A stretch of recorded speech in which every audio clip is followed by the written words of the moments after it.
அவர்கள் வெற்றி கொண்டதற்கு பிறகு, மஸ்ஜிதுல் அக்ஸாவை வெற்றி கொண்டதற்கு பிறகு அந்த சாவியை நாங்கள் உங்களுடைய கலீஃபா அமீருல் முஃமினீன் உமருல் ஃபாரூக் இடத்தில் தான் கொடுப்போம் என்று அந்த பாதிரிகள் சொல்ல, அபு உபைதா என்னென்னமோ அங்கே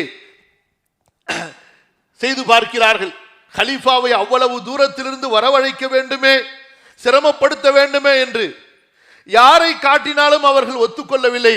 உங்களுடைய உமருடைய அடையாளம் எங்களுக்கு தௌராத்திலே இஞ்சிலிலே இருக்கிறது, இவர் உமர் அல்ல என்று மறுத்து விடுகிறார்கள். இறுதியாக உமர் அவர்கள் வரவழைக்கப்படுகிறார்கள்.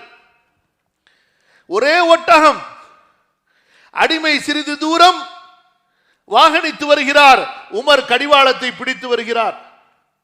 பிறகு சிறிது தூரம் உமர் வாகனிக்கிறார், அடிமை பிடித்து வருகிறார். பைத்துல் மாலிலிருந்து 2 ஒட்டகங்களை எடுத்து வருவதற்கு கூட உமருல் ஃபாரூக் ரலியல்லாஹு அன்ஹு அவர்கள் தயாரில்லை.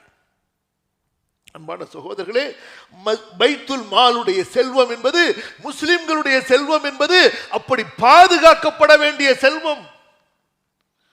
அரசர்களின் ஆடம்பர வாழ்க்கைக்காக, சுகபோக வாழ்க்கைக்காக செலவழிக்கப்படக்கூடிய சொத்து அல்ல அரசாங்க சொத்து என்பதை உமருல் ஃபாரூக் ரலியல்லாஹு அன்ஹு அவர்கள் அங்கே நியமித்தார்கள், அங்கே வழிகாட்டினார்கள்.